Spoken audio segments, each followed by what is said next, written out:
ঠাকুরগাঁয়ে জামাতের জেলা আমিরের কাছে যে 60 লক্ষ টাকাটা পাওয়া গেছে এবং কুমিল্লার 3 আসনে 3টা জায়গার ঘটনা দেখুন। এখানে কয়েকটা সংখ্যা এসেছে ওনার নিজ মুখ থেকে।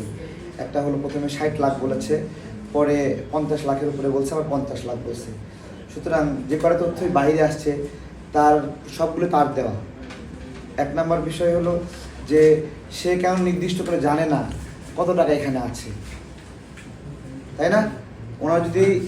ওনার যদি ব্যবসায়িক টাকা হতো তাহলে ওনার ব্যাগে কতটুকু টাকা উনি গুছিয়েছেন, কোথাও নিচ্ছেন, তাহলে উনি জানতেন।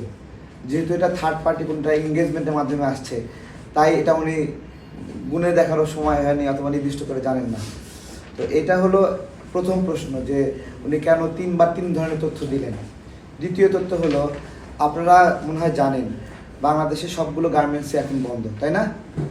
সবগুলো গার্মেন্টস বন্ধ এবং গতকালকেই বন্ধ হয়ে গেছে।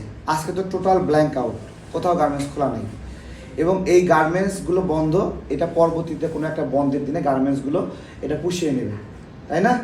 তাহলে এবং কোনো গার্মেন্টসে কোনো ব্যবসায়ী বলতে পারবে যে আজকে তিনি স্যালারি দিতে পারবেন কোনোভাবে? ব্যাংকের মাধ্যমে, বিকাশের মাধ্যমে কোনোভাবে স্যালারি দিতে পারবেন? সুতরাং জামাত সবসময় একটা বক্তব্য এবং ব্যাখ্যা রেডি করে রেখে দেয়, হ্যাঁ, যে কী হয়েছে, যে উনি হলো গার্মেন্টসের জন্য এটা নিয়ে গেছেন। তা এইটা বুঝলাম যে স্যালারি তো দিতে পারবেন না কোনো জায়গায় কোনোভাবে, বিকাশের দোকান থেকেও সম্ভব না। এমনকি পেমেন্ট অ্যাকাউন্ট যে বিকাশের, সেই পেমেন্ট অ্যাকাউন্ট, আমি যে মধু বিক্রি করি সেখানে একটা পেমেন্ট অ্যাকাউন্ট আছে। আমি এমনিতেই নিজেদের ব্যবহার করার জন্য যে পেমেন্ট অপশনে গিয়েও কাউকে সেন্ড করা যায় কিনা, পেমেন্ট অপশনে বিকাশ তার সেন্ড বাটনই নাই করে দিছে, ঠিক আছে? সুতরাং কোনো সব ধরনের লেনদেন ফ্রিজ করা আছে। তো এই সময়টাতে উনি যে ব্যাখ্যা দিয়েছে যে গার্মেন্টসের জন্য নিয়ে যাচ্ছে স্যালারি অ্যাকাউন্ট বা বিভিন্নভাবে, তো এইটা আসলে বিশ্বাসযোগ্য বলে এখন পর্যন্ত না হলো। আর সবচেয়ে লোকটা মুখ ঢেকে রাখছে কেন? আপনারা দেখেছেন মুখ কেন ঢেকে রেখেছেন? লজ্জা পাচ্ছেন কেন? আপনি ব্যবসায়ী। আর উনি কিন্তু পরিচয় দিয়েছে, প্রথমে শিক্ষক পরিচয় দিয়েছে, তাই না? শিক্ষক পরিচয় দিয়েছে। একজন শিক্ষক যদি ছোটোখাটো একটা ব্যবসায়ী হয় তাহলে কতটুকু ব্যবসা হতে পারে যে 60 লক্ষ টাকা 2টা ব্যাগ ভরা এসে নিয়ে যাচ্ছে।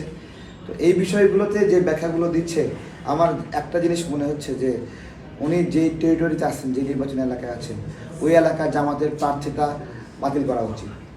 আমি বাতিল চাচ্ছি সরাসরি। কারণ এই যে নির্বাচন বিষয়ে শাস্তিগুলো অদ্ভুত। আপনি যত বড় একটা অপরাধ করেন না, আপনি প্রার্থীটা বাতিল হয় না, 2000 টাকা জরিমানা, 60 লক্ষ টাকার জন্য ধরেন 10,000 টাকা জরিমানা করবে, এরকম একটা এখানে ব্যবস্থা।